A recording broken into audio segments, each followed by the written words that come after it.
Well, hi, Jaime. It's so nice to have you with us today. And I just wanted to introduce you to my audience. Jaime, you are an illustrator in the UK, and we connected when we first started working for one of our clients, and he's done quite a bit of work with you now. And we've used with a couple other clients as well. And I know that you've got some exciting things going on, and you've got some great stuff to share with us today. So tell us a little about yourself and what's going on. Yeah. Well, firstly, hello. Thank you for having me on. How did you get started in illustrating? You are in the UK. Tell us a little bit more about who you are and how you became an illustrator to begin with. Okay. So yes, as you mentioned, I'm an illustrator based in the UK. In terms of drawing, I've kind of always drawn for as long as I can remember. Mhm. Kind of the passion that is as well. Right. Ever since I was at preschool, I just used to always do these paintings. I was very proud of. I mean, I'm not saying they're really good, but I really enjoyed it. Most people Hmm. do. And I think it was around age 10, I started becoming very obsessed with Mm. a TV show called The Simpsons. Oh, And okay. yeah, and I had a book, a Simpsons book, and I just used to draw the characters all the time Oh, that's over and cool. over and over again. And literally I could just draw them from memory. It Hmm. got to that point. Any character of The Simpsons, I could draw it by memory. Um, and it's kind of around then that I realized that I wanted to do it for a living somehow when I was older. Mhm. Um, and I always thought it would probably be animation because that seemed pretty fun. I Yeah. had some animation software when I was a teenager as well, and I kind of dabbled in that a little bit and made some Mhm. like fun animations. Um, but then I just kind of, I guess, I accidentally stumbled into freelancing, which is what I Okay. do now. Mhm. By I think it was around 2005, I just started drawing family members and friends like cartoon portraits of them, that kind of like a hybrid Simpson style. Weird. But everybody seemed to really like them, and I sort of had a knack for the likeness, Mhm. getting to look like them. And then in 2006, I done a car boot sale, what's known over here. I guess it's like a garage sale, you'd say over there. Yeah. Uh, and So I've done this with my dad. We kind of had a little stall decked out with some illustrations of celebrities that I've done, Oh, and cool. I was advertising some prices to Mhm. kind of services. I had no idea what I was doing, and literally the whole day passed and nobody ordered anything, which was obviously a bit disappointing. And I said to my dad, I was a bit disheartened. Okay, should we let's just go? This is really embarrassing. And Mm. so he said, no, no, just wait till the end. You got to see, you might as well see it all out because you never know. And then literally just as he was packing up to go home, someone come along and go, oh, what's this then? Yeah. And look, they had just asked a few questions about what I was doing and that, and they put in an order, and that was Wow. when I realised I actually make money from doing this. Amazing. Yeah, that's it. And then Mhm. after that, I started up my own website, and I then got a job doing security, working night shifts, 12-hour shifts, Oh, wow. and eventually I sort of learned about search engine optimization Mm. and realized I could probably actually make some more money if I started doing commercial work Yeah. and things like that. Kind of built it up from there. And then in Cool. 2011, I pretty much time didn't do security anymore. Awesome. And here I am Yeah. today. And your website is jamiesale.com. If I correct. James-cartoonist.com. Okay. However, I'm in the process of changing to change my branding so that I use my company name Okay. instead. So do you consider yourself an illustrator of cartoons, or what do you consider your illustrative style? Yeah, so I'd say I'm definitely a cartoonist, I think Okay. would be probably the more precise description. Okay. Um, in terms of my cartoon or illustrative style, I would say it's more difficult to say really. It's like TV animation Mm, style, I guess, is how right. you could broadly describe it. Kind of a cross between Simpsons, Nickelodeon, Archer with an element Mhm. of Disney. Yes. Yeah. And you've got so many great different approaches that you've got on your website. Your portfolio is amazing with the different styles you have, and they don't all look the same. They definitely have different characteristics based on, what the audience is for that book or what the project that you're working on. So that's very cool. So what tools are you using? I mean, software programs, tools, devices, are you using, as we talked about Procreate, or what are the Adobe softwares you use? Or is there something else? Well, I kind of have a bit of guilt because I don't really use traditional methods anymore. I haven't used a pencil and sheet paper for years. Yeah. Amazing how many people have transferred over and aren't using them anymore, but it's very convenient. It is very convenient, yeah. And literally picked up a pencil and paper when I was drawing with my daughter a little while ago, and it was like I was an amateur again. It was Oh, dear. but yeah, so in terms of digital software that I use, I used to use Photoshop and Illustrator, Adobe, of course, very expensive. Yes, yes. Ongoing, expensive. Yes. Yeah. However, I decided a few years ago, I think it was during lockdown, to try Clip Studio. What I found I really liked about it is there's certain features on there that you can use that you can't actually use in Illustrator. Or Illustrator. And it's a vector-based tool. Okay. But of course, Illustrator is a vector-based software. But it's different in the fact that you can sort of literally use it for sketching and final renderings as well. But because it is a vector format that you're actually drawing in, sketching in, it's really easy to kind of grab pieces of that artwork and make edits that way, rather than having to use like a lasso tool in Raster in Photoshop and kind of make edits there, and then you lose kind of the resolution. Whereas that doesn't happen with Clip Studio. It's so much easier to use, and the features are pretty good as well. And just so our audience understands the difference between vector and raster. Vector is very scalable. You can scale it to whatever size you want. It can be you can draw it at 1.5 by 1.5 and you can scale it up to a billboard size. The difference with raster, which is Photoshop type programs, it's what you draw is the size that it has to stay. It can go smaller, but it can't go larger, because then you get the jagged edges and you lose proportion. So it's an important feature that we understand when we're asking our illustrators to do things for our books, that we make sure that they are made into the size they need if they're using a raster image programs. There is a distinction between how those two programs are, the end results of those two programs. What are you using? A tablet? What are you using?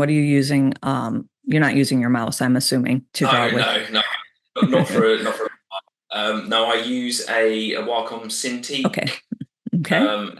The 22-inch version. I do have a smaller version that I use indoors, so in the evenings when I want to draw and I don't want to be stuck out here in the studio. Yeah. Yes, that's what I have a laptop for.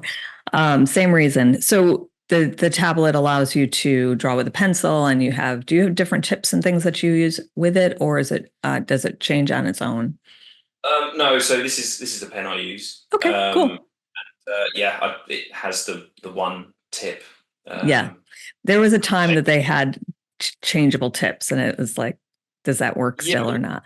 The tips are actually changeable. You can get some that have more friction, like they're made of like rubber, but I don't really get. Yeah, you've gotten used to the way to draw with the one you have. That's cool. When you start with your original, when we come with an author to talk to you about the process of creating your illustration, can you walk us through how you'd like it to be? How you'd like it to happen? Is that with the client? With the client, or what's your process that you use to draw to begin with? Is it okay? Yeah, starting with a sketch, or what do you need? Sorry. Yeah, right. So I'll always start with a cup of coffee. Yeah, there you go. You start with a cup of coffee. There we go. Exactly. Do you take cream? No, just black. Just black, huh? So what I'll do is I tend to kind of explore with just some rough concepts first, kind of dig into the shape and try and get a nice silhouette going. And once I'm happy with that, I'll kind of refine the sketch a bit, tighten it up, and then Then I go on to the line work. I'll colour and shade it. Of course, if it's with a client during this process, I'll send it to them in each stage to make sure, we're all on the same page of everything. Yeah. Super important for that, because you never, what a client, either commercial or author, whatever it is, what they say isn't always what they imagine it's going to look like. So it's important to see the beginning process and be able to understand that what they've drawn is actually what you've drawn is actually what they were looking for. And sometimes that's, it's educating the client, helping them understand what you're hearing and what they've said, and then put it together and then let them go from there. So that's important, that have those stages of what you're doing. What kind of questions do you ask your potential clients to help with that? So the process gets done faster, because that eat up a lot of time if they, so do you have a questionnaire? How do you work with that? I don't actually have a questionnaire, but that's probably quite a good idea. The thing is, I like to try to have as little obstacles, as few obstacles as possible. I kind of, I want to get them on board without them having to think, oh God, I've got to go through all this and do all this and everything like Right. that. Yeah. So, I'll just ask some questions via email, usually such as, I'd like to get kind of a clear vision of their expectations first. And then I'd like to ask about their goals for the project, and kind of like the style they envision. Because although I kind of work to my own style, I can, if I can gauge, like we was talking about earlier, the type of project, then sometimes a slightly different style might lend itself better. And then I'll ask whether they have any specific references or examples that they like, because then I can kind of see how they're thinking. Right. Better. And then I think quite importantly as well, it's good to know who their target audience is and the message they want to convey. Yeah, that's great. Yeah, I know when I used to do branding, I would talk to clients about, you said you want red, but is that cherry red? Is that maroon red? Is it, which kind of red is it? So what is the most important thing you need from your clients? Is it reference photos? If, what do you like to hear? What is the most helpful for you to hear? Yeah, I would actually probably say, well, clear communication, firstly. I find it really helpful when they send me references for things they like. I'm a very visual person. More examples, the better. Yeah, exactly. I mean, they can send me a wall of text describing what they want, but and I can work with that, but I'm going to work with it a lot better if they can send, they can brainstorm some ideas with. And I often ask clients when they're talking about their children's books, or if they have a vision of illustrating, before I even recommend an illustrator, I ask them to tell me what books they like, what children's books they like, the style that they have, because there's so many different styles out there. So if we can narrow it down to a style, and I can look at the authors or the illustrators' work and see what they've done in the past, that helps me. Can they communicate the same style for them? So, it helps me when they give me examples in that way, in that manner too. So when you have that first meeting with a client, it sounds like the most important thing is to have the vision, for the author to be able to tell the vision, have some examples ready for you, have a time frame. Is that helpful as well? I'm sure, that's an important, how long is this going to take? How much time are they expecting it to take? And just clarify to them how much time it actually does take to do this kind of project. And obviously, the number of illustrations that are going to be needed is an important point too, is because, they might only need 3, but I think the last client we had over 100 images that you did. And that takes a long time to get all those done. So those are some of those important things that you need at that first meeting. So in that same time, I'm sure they always ask, so how much is this going to cost, Jaime? And how do you give them an answer for that? Yeah, my favorite question. Yes. Ways really tricky to come up with costs for projects. Generally, what I'll do is, I guess I kind of have, I charge per project. Usually, I find that's the fairest way to do it. because then the client knows exactly what they're going to be paying from the Right. start. But also I'm upfront with them about if the scope changes, then you can expect, to pay more, Yeah, it's obviously. going to, right. But it's not by the hour, which. But no, I don't. Yeah, exactly, because that can just Oh, yeah, escalate where it extremely. just blows up the client's budget, Right. and then they have to disband the project or something like that, and that doesn't seem very fair. Yes. So I have an hourly rate in mind that I work to, and I'll look at a brief that the client send me, and I will basically pretty much go through it and try and work it out on a sheet of paper, roughly how long I think each illustration will take me, and then I kind of put it to that hourly rate in my head. Mm-hmm. So that brief that you just mentioned is the point where they're telling you what the book's about. They're telling you who their audience is. They're telling you how many illustrations they want. They're giving you a time frame that they'd like to have it done, and then you can bring some reality to the project there, because it does take a long time, probably more time than most people realize to do this process. I don't tend to charge for that either. So right.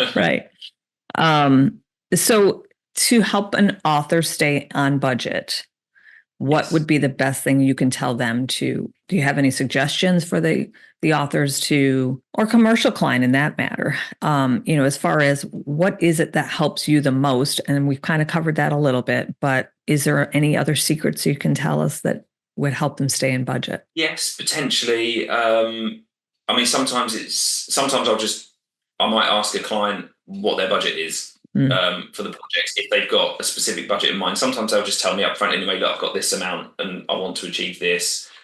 So often what I'll do is that there are ways of keeping the budget lower with the illustrations. For example, a lot of the time when I do my illustrations, it includes color and shaded rendering. So what I might do is I just might not do the shading, add the shading for it.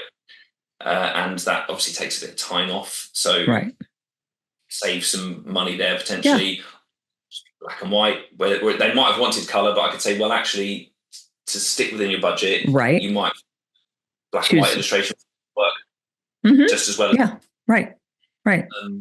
And so you kind of accomplish some of the similar things, but not quite to the extreme perfect that we all look for at, when we are doing things. So it allows us to stay within a budget that it keeps the client happy and helps you make sure that you are fulfilling your needs and getting paid for your work as well. How do you do your payment? As far as, do you expect a deposit to begin with? I mean, how are I'm assuming you have a contract that you have set up that you expect some payment up front and then the payment at the end. How does that work? Usually, in terms of how I take payments, it can differ from client to client. Some clients are happy to work without a contract, and some will work with a contract, I'm sure, as you know. But what I tend to do is I'll either suggest 50-50 for projects, which I sometimes don't really like doing if the project is a large one. Because that's a long time with only getting paid a few times. Yeah, exactly. Yes. So what I normally suggest is to do sort of smaller prepaid batches, and sometimes they can pay those in stages. So when we'll do it, the whole stage of kind of doing the rough layout and composition for the book, and then the first stage, and then the second stage will be fine sketches, third stage the line art, and then fourth color rendering, and then so they pay it in those 4 or 5 installments. Oh, that's great. I like that system, because then they can see the work progressing and then they know what they're getting paid for. That's very cool. I like that a lot. Cool. Also with that, they don't have to pay a larger sum up front for the deposit. Sure. Right. Yeah, that makes sense.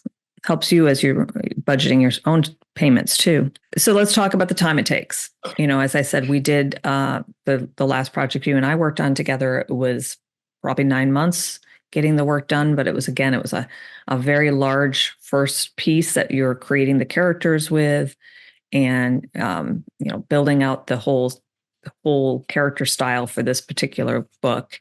And it was over 100 images. So that 9 months, 100 images, that's not bad as far as a time frame as that. Because I'm assuming you don't work every minute of the day drawing. So Well, sometimes I sleep. You've got 3 kids, yes. So we know what those things are, but the amount of stress on your hands to be drawing all that time has got to be crazy. So how many hours do you work a week? Are you able to actually be drawing a week? It's hard to say. That's a trick question, right? It is a trick question. Yeah. Because I mean, at the moment, for example, I'm experiencing a really busy spell because a lot of the time what happens is projects never take as long as what they're meant to. Because always something that comes up which you can't cater for, even if it's like revisions or something. Right. Doesn't matter how clear you are about the brief up front, there'll be certain changes that we need, or the project extends in scope, and you, that especially after you've just taken on another client expecting this project to finish, but then you don't want to abandon this client saying, right, I can't do any more. Yes, totally get that. Yes. And it's great that they want to expand the project. So I mean, that's great that they've enjoyed working with you, and that shows that they see some other value in it that they want to add to it. So that's awesome. But there are times I'm sure that you're working over 40 hours a week. So yeah, probably I'd say most weeks. Okay. Work. The trouble is that I find as well, and you might find this, it's like the more hours you work, the less you end up getting done in those hours because you're so tired. Yes. All the time. Yeah. So it's almost counterproductive to work more hours. You get more. It's like you're redoing the same thing over and over and over again. So I found that with, it's like, but what if I tried this? If I try this, if I try. So yeah. So can you estimate when you get a project, how long it's going to take for the author? What's say a 32-page picture book with full bleed images. So you're doing approximately 16 images for that book. How long would that take to do? Do you have a kind of, it's more of an advisory, I guess. 3 to 4 months would be an expectation. I think 90 to 120 days minimum. And that's with great feedback from the client, a great brief that that you understand completely, and it gets going and everything works well. So that sounds very reasonable to me. And how do you deliver the artwork? So you're in the UK, you and I've worked together all the time. I'm obviously in the United States, in the Nashville area. You haven't made any trips over here to see me, Jaime. I mean, bringing the work to me. So you do it all electronically, don't you? It's the beauty of the internet today. And so I know we've worked, you just send them to my Dropbox. Do similar things for other clients, I'm assuming? Yeah, pretty much. I mean, as you know, what tends to happen is when you work with source files, which is normally PSD for the final output, right, which is Photoshop. Yeah, they're huge. Yeah, they're huge files. That's right. That's right. So it's not like you can just send them to a client via email. I normally have to kind of set up a transfer link that they can download it from. Now, it's a wonderful thing. I did have an illustrator who offered to mail me all the images. Oh, really? And they were, because she was a traditional. And so she was in Italy, and I'm like, no, we are not. You're not sending them, because then I'm responsible for sending them back to you. And these were beautiful artwork that she was going to. And so I introduced her to a service bureau in Italy, in Rome, and helped her get them scanned so that we can. And it worked great. But I'm grateful that we're in this day and age and being able to do that. Okay, so you deliver your artwork by image. Basically, it's per image that you're sending, one file at a time. So the designer can place them into the book where they belong in the story, and they are full color at that point with lines. The whole artwork is finished, and we're able to place it just fine in the book. So that's great. We can talk about the copyright. You, as the illustrator, originally own the copyright as soon as you draw it. It's your copyright. But when you're doing this as a project for an author, you then have to sign over the rights so that they have full copyright permission to use these. Is that the way you've been doing it, or is that what you recommend? What do you think of those? Well, I'll always state in my emails when sending out a quote that all my prices include transfer of copyright on sort of when all balances are paid. So Okay. once all balances are paid to me, then the copyright is automatically transferred to them. And if they want me to sign a form or send them a certificate or something like that, then I'll do that at their Yeah. request. Yeah. Reason it's important is when they do their copyright of the book with the United States government in the Copyright Office, they do have to make sure that they've transferred the rights. So that's an important piece that the authors that I'm working with understand, that they do need to make sure that they own the images, have had a copyright transfer or whatever, so that that is official. So before they go ahead and do their copyright. Talk to me about royalties and percentage of sales. I mean, is there anything that you're involved in that? I mean, what is the process that you use with that, or how's your understanding of that process? I'll be honest, I haven't really worked on many projects where I've been paid in royalties. Because it's a different thing. It's when you're getting paid, you're getting paid for the services you're rendering at the time. So you're getting paid for the service of being an illustrator. A royalty would mean that you wouldn't be getting paid at the time of drawing. It wouldn't be paid until the sales happened of the book. And then you create a royalty from that. In our business, it's that doesn't make sense to me. You need to be paid for your services when you're done with the services and not wait for the sales. But they're, in a traditional sense, publishers even now will pay royalties to an illustrator at some point, but it's usually one or the other. It's not both. So you don't expect the percentage of the sales. You don't expect any royalties. You are paid for your services when they're done, and then you move on. So when you're creating your artwork and you create a contract with the author, what basically, besides the copyright, is there anything else we need to know about copyright, about contracts with you, anything else that's important that is you've found in the past working with people that you need to make sure you're covered for? Yeah, so I mean, I'd always like to add with these that I'm less fussed about being credited with the work.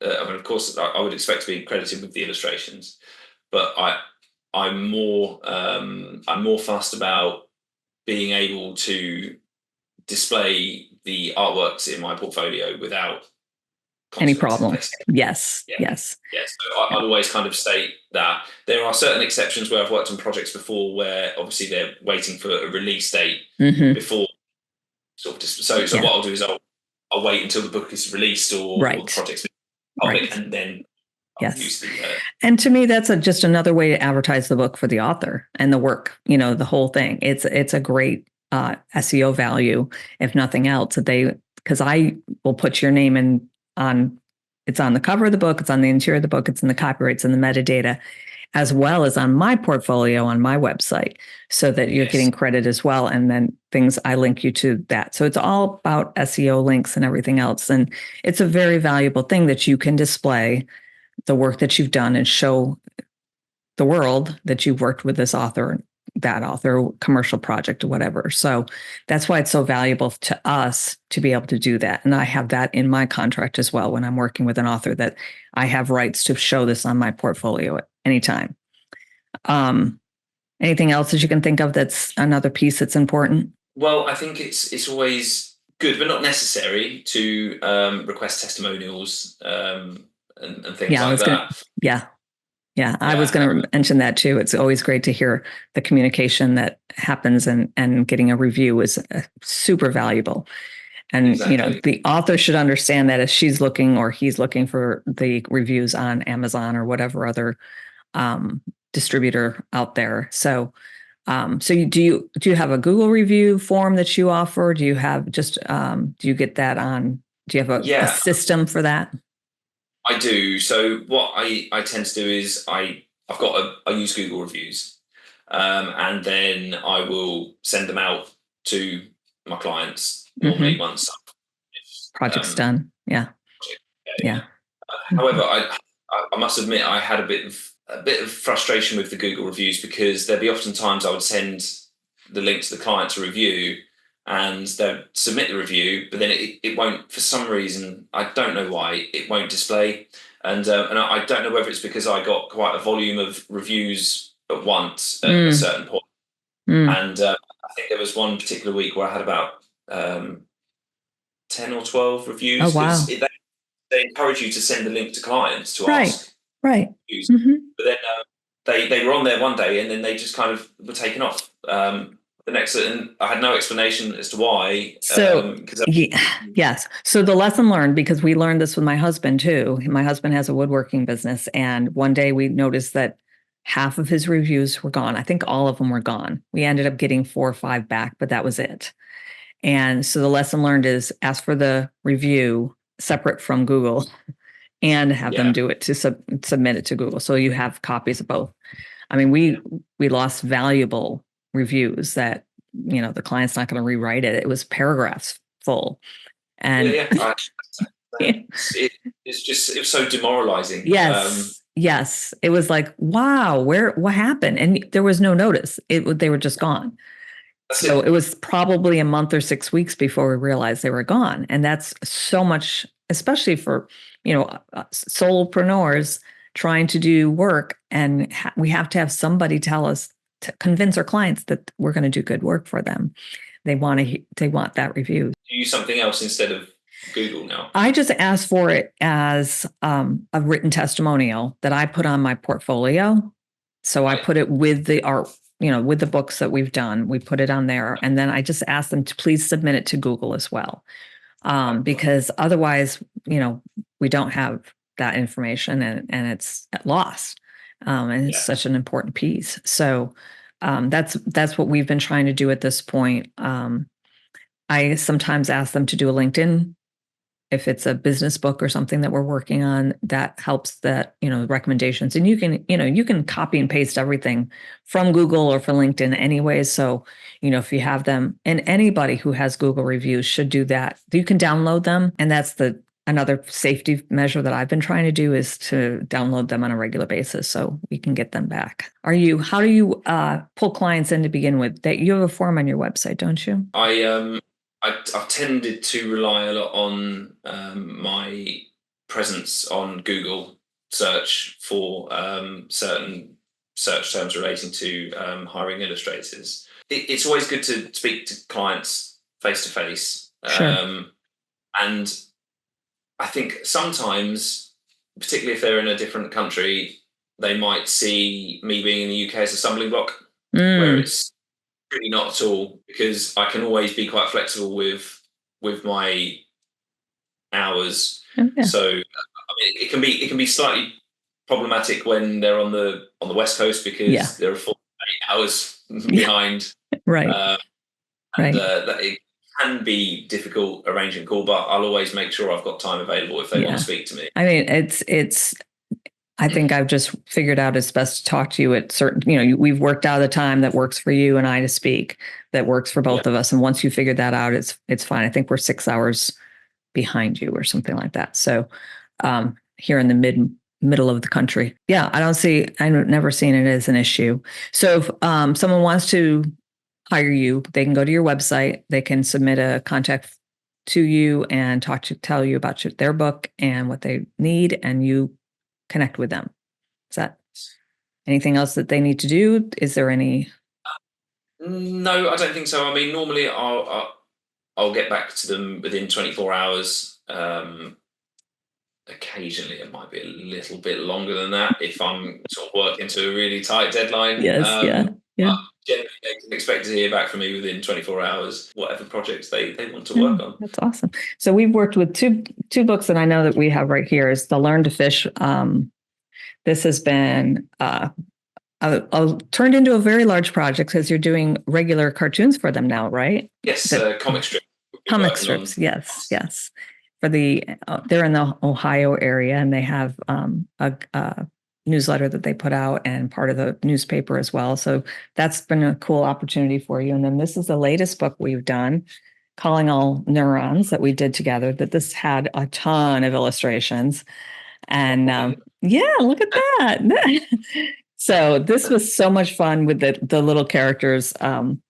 Probably my my favorite was that we did so many of these little groups of them with the different, they all different styles and they were standing differently. And it really helped explain the process of kids learning how to read. And I just loved the way it all came together. So, I just wanted to thank you for helping me with those projects. And, we look forward to working on other projects in the future.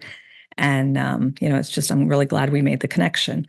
And it's been great talking with you today and getting a little bit more about, what you do and how you work with authors as well as your commercial work and how you've built a career out of this. This is so cool. Likewise, it's been a real pleasure Awesome. connecting.